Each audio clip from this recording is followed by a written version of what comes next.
La Alcaldía Iztacalco de la Ciudad de México y la Federación Hispanoamericana de Editores y Productores de Radio y Televisión, FEPRIT, organiza el Cuarto Foro Nacional de Protección Civil, Seguridad, Movilidad y Transporte. Contaremos con la presencia física y en línea de líderes de opinión de Latinoamérica y Europa. Transmisión en vivo a través de todas las plataformas digitales y del canal de la FEPRIT, con la cobertura internacional de representantes de comunicación en prensa, radio y televisión. FEPRIT, Cuarto Foro Nacional de Protección Civil, Seguridad, Movilidad y Transporte. Bienvenidos a este importante evento. Se quedan con Gabriela Alcalá, reportera y conductora de radio y televisión. Gracias, Ángel Tor, compañero locutor de Europa. La Federación Hispanoamericana de Editores y Productores de Radio y Televisión, FEPRIT, les da la más cordial bienvenida. Comenzamos con nuestros importantes participantes. Hola, buenas tardes.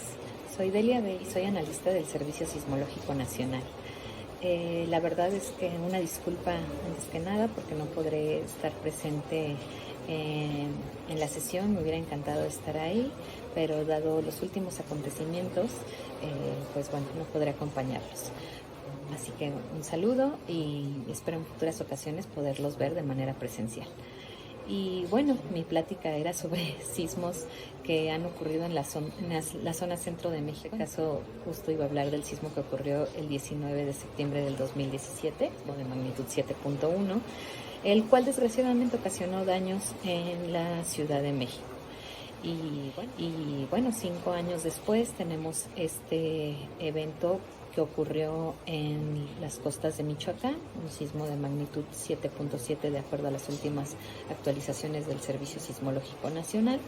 Bueno, este evento ocurrió a más de 400 kilómetros de la Ciudad de México. Por esta razón es que no se registraron tantos daños, que bueno, la verdad es que las discrepancias entre un evento y otro son muchas. En primer lugar, la magnitud. Uno fue de 7.1, el otro de 7.7, que en términos de magnitud, en el caso de los sismos, es mucho, dado que la escala es logarítmica.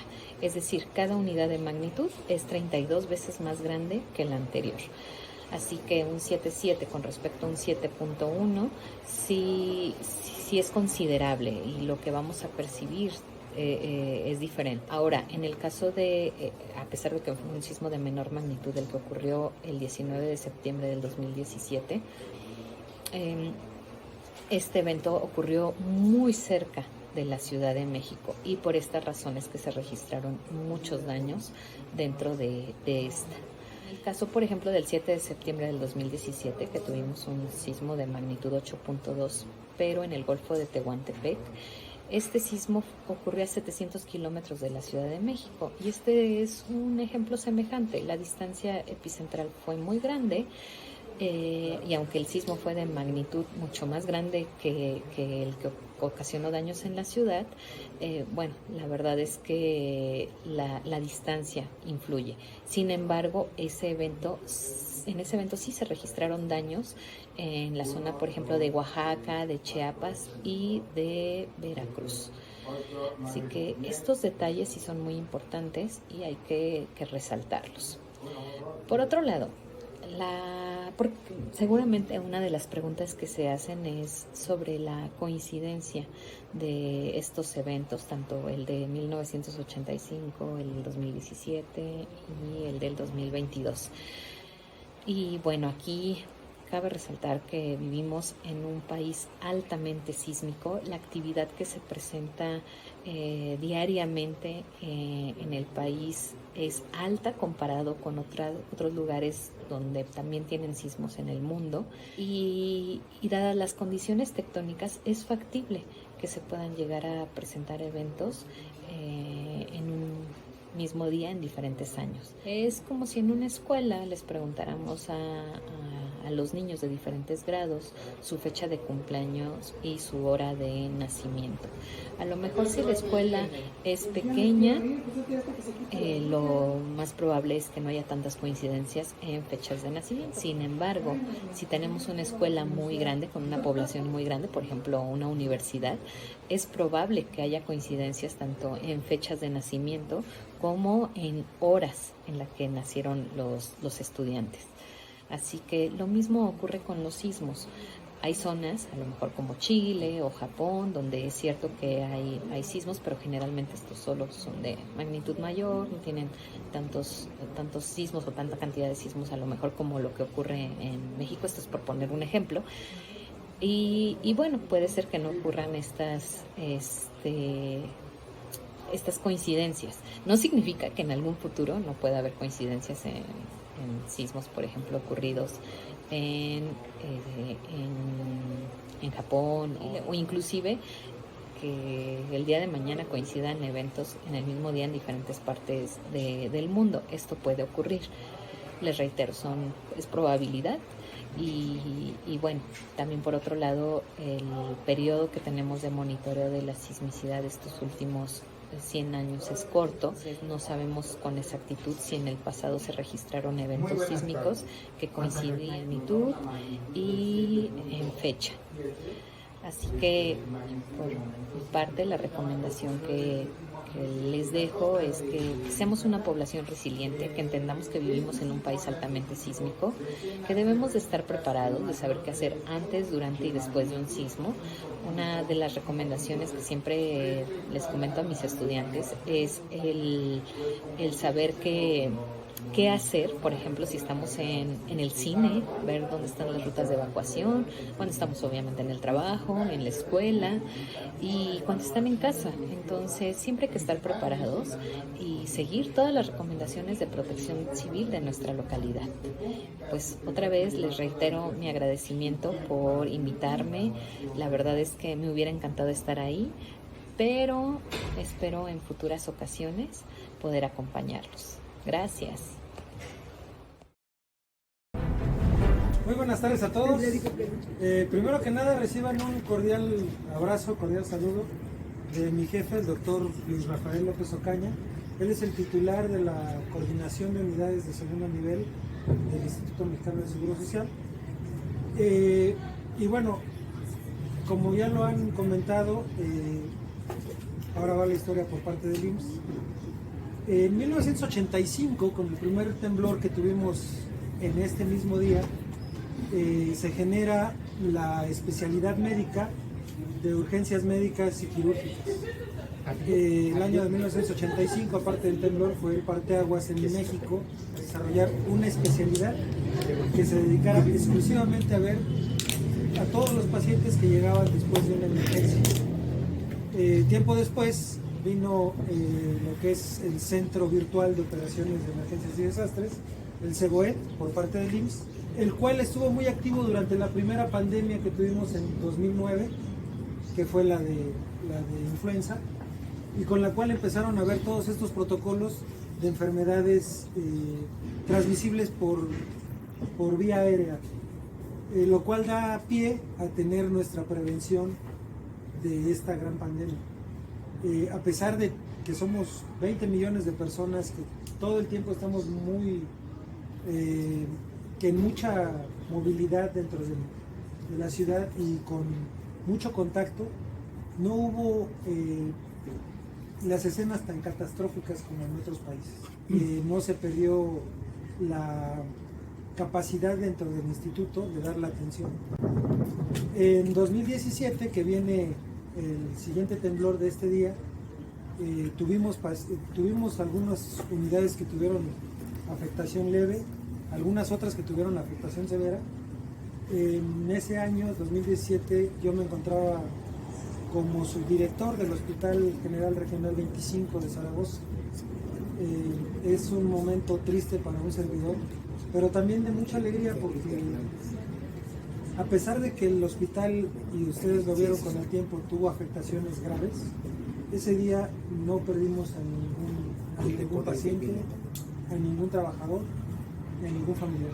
y como bien lo comentaban, ese día se vio la solidaridad de todos, del gobierno del Distrito Federal, en ese entonces todavía la delegación Iztapalapa, del gobierno de Nezahualcóyotl, que acudieron al llamado y que estuvieron ahí dándonos guardia 24/7, por lo menos fueron 2 meses que estuvimos pues en ese periodo de ver qué es lo que pasaba con la vida. Después del sismo, inmediatamente que se evacuó toda la torre, que evacuamos a más de 200 pacientes que teníamos en la torre hospitalaria, se activó la consulta externa como ampliación de la torre hospitalaria. Volteamos a ver urgencias y volteamos a decir, tenemos lugar, ¿qué más vamos a hacer dentro de nuestros protocolos? Porque si ya tenemos la emergencia del hospital, hay que esperar cómo viene la emergencia de la torre. Y los médicos que estaban ahí, que eran urgenciólogos, supieron actuar, porque tenían el antecedente de que su especialidad había nacido en el 85. Viene la pandemia, nos toca en el autódromo, y los mismos ingenieros que hicieron el proyecto nos fueron explicando cómo era cada una de todo el mecanismo que íbamos a utilizar para evitar contagio.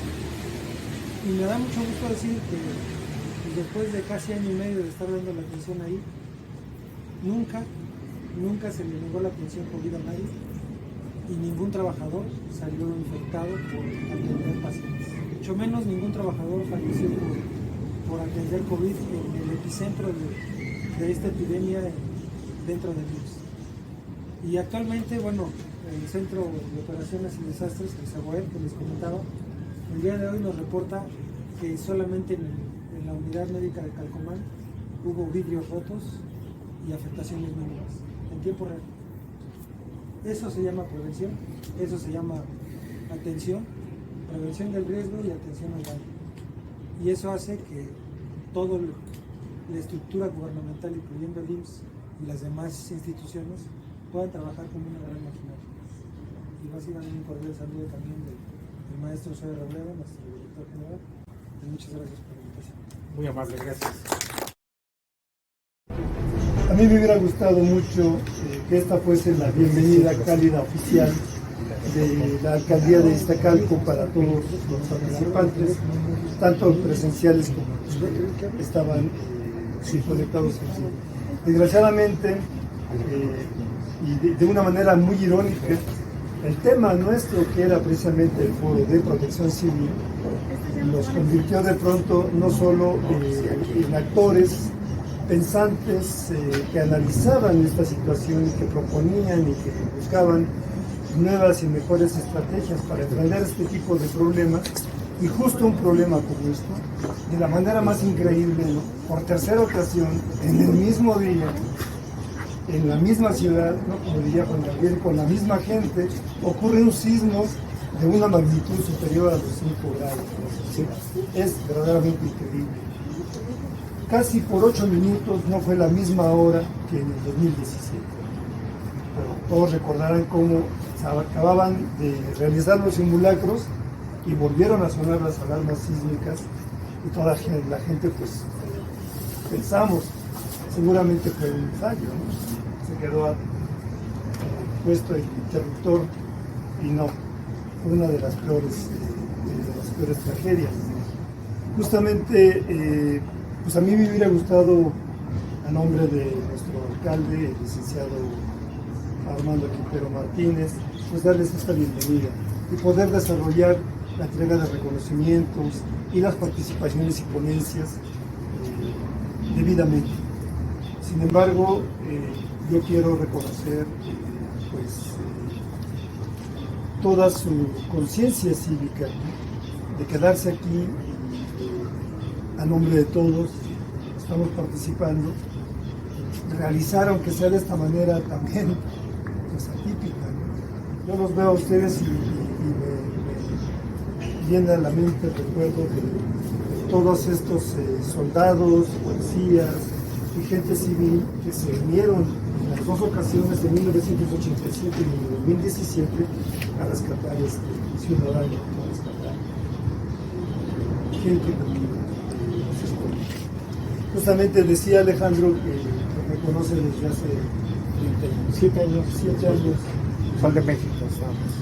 El 19 de septiembre de 1985, en la madrugada, a las 2 de la mañana, yo salía de México y yo estaba aún estudiando la carrera de periodismo y comunicación colectiva, y mi primer trabajo allí en el Sol de México fue como corrector de estilo. Entonces terminábamos, conforme terminaba la edición, salimos a las 2 de la mañana, y en esa ocasión mi hermano, que pasaba por mí para llevarme a casa, yo vivía en esta misma colonia, a Ramos de Villán, esa vez no pasó por mí porque andaba paseando a su novia de Tijuana, la llevó a Garibaldi, no sé, y yo me tuve que ir a casa de mi amigo Carlos Acosta, también periodista y muy famoso.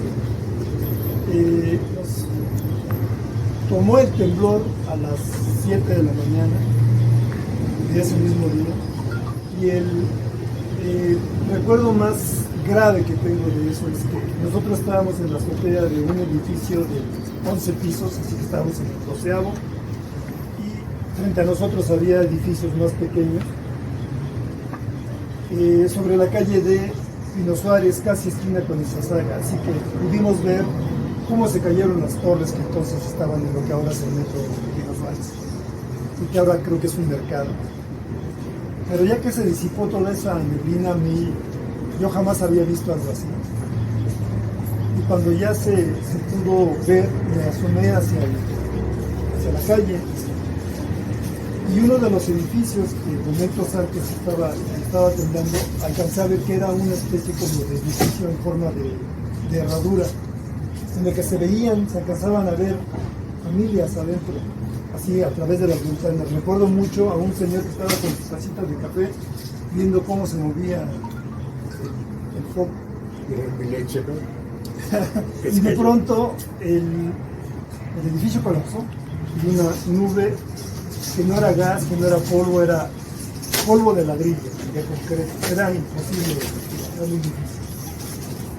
Cuando ya se disipó todo eso, se calmó el sismo, me asomé, y sobre esos escombros todavía estaba la nube de ladrillos, y alcancé a ver un pan de dulce tirado, una concha, por allá un bolillo, luego ya la bolsa de pan desgarrada, y más adelante una señora sobre los ladrillos, gritando, desesperada, moviendo los ladrillos.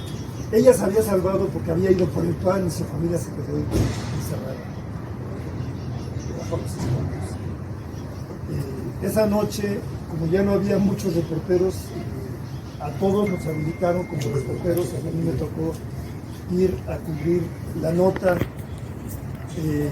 del famoso niño Monchito, allí en Tepito, que resultó ser una caja fuerte. Ustedes recordarán que en el 2017 se habló de una niña, Frida Sofía. Ojalá que en ese tipo de percances no asomara esa forma tan vil y desgraciada de que tiene el ser humano, y que en cambio prevalezca la otra, la de la solidaridad y de la interesa. Pues eso sería, yo creo que, aportación en esta ocasión, y nuevamente yo quisiera que todos nosotros nos diéramos un aplauso también a las dos personas que me precedieron ahora, en este instante, pues como reconocimiento a ese valor. Muchísimas gracias.